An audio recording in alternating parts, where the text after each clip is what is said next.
The creators of South Park just cashed a $1.5 billion check, and they used it to tell the world that Donald Trump has a teeny tiny pecker. That was at least one of the many different takeaways from last night's season premiere, which not only took aim at Trump, but also Paramount and really anyone who has capitulated to the president since the election. Which, if you didn't see, the episode starts with a declaration that woke is dead after the characters learn that NPR has been defunded and that Jesus is now in their school. You then have Trump naked in bed with Satan, where his tiny penis is on display, and that joke is then repeated throughout the episode in portraits where he's nude as well. Slurs are then also used throughout the episode as a parody of anti-woke culture under Trump, and there are even jabs about the Epstein files. Paramount also catches heat in depictions of 60 Minutes where the hosts are literally afraid to speak, so they kiss up to and praise Trump. There's also a plot mocking Trump's CBS lawsuit where in the show, Trump sues the town of South Park for criticizing him, and then Jesus comes to town to warn them about Trump's abuses of power, saying, I can't play the clip, so just imagine I'm Jesus, saying I didn't want to have to come back and be in the school, but I had to because it was part of a lawsuit in the agreement with Paramount. You guys saw what happened to CBS? Yeah, well,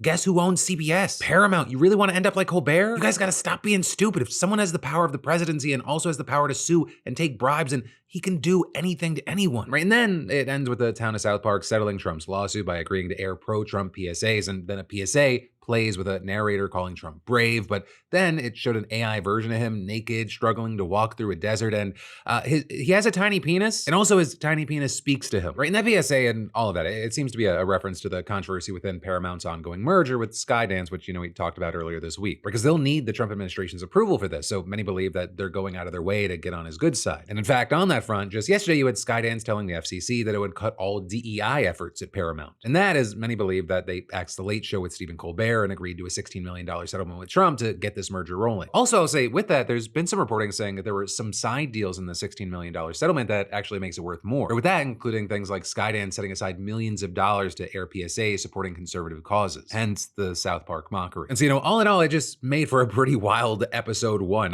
One, because South Park airs on Comedy Central, which is owned by Paramount. Right? This is their daddy that they're making fun of. And two, they did this just days after officially inking a 5-year, $1.5 billion streaming deal with Paramount Plus. And under the deal, Paramount will have the global streaming rights for the show after its previous streaming contract under HBO Max just ended, right? And so under the new Paramount deal, creators Trey Parker and Matt Stone, they've agreed to produce 10 episodes of South Park a year, so 50 total new episodes. So they now have 5 years, aka the rest of Trump's term, under a Paramount deal, which is then why you had Rolling Stone saying last night's episode probably, quote, has Paramount and Skydance Media banging their heads against a wall, right? And that is, others have just praised the show for having the guts to go knives out at a point in time when most others are just afraid to. With, for example, the likes of Dylan Byers of Puck News saying, hard to think of anything more defiant in media and entertainment recently than Trey Parker and Matt Stone going scorched earth on Paramount in a South Park season premiere on the heels of netting a $1.5 billion deal with the very same company. And others chiming in, you know what's fuck you money? Everything Matt and Trey just ordered to air tonight. South Park referring to Colbert getting canceled within a week of it happening is unbelievable. Greatest show of all time. And finally, Paramount bent the knee to Trump once. How is that working out for you now? You really think he won't come asking for more? Appeasing fascists doesn't keep you safe. It marks you as an easy target. And then as the world was on standby for a Trump South Park Truth Social meltdown, you had Rolling Stone already reporting that the White House is furious about the episode, with a spokesperson reportedly telling them the left's hypocrisy truly has no end. For years, they have come after South Park for what they labeled as offense content, but suddenly they're praising the show. Just like the creators of South Park, the left has no authentic or original content, which is why their popularity continues to hit record lows. This show hasn't been relevant for over 20 years and is hanging on by a thread with uninspired ideas and a desperate attempt for attention. And that, as you had an administration source reportedly telling Deadline, that the president is seething over the childish attack by South Park. But yeah, ultimately, that is where we are for now, though I expect updates soon. And so in the meantime, I gotta ask you, what are your thoughts and reactions to what we're seeing play out here?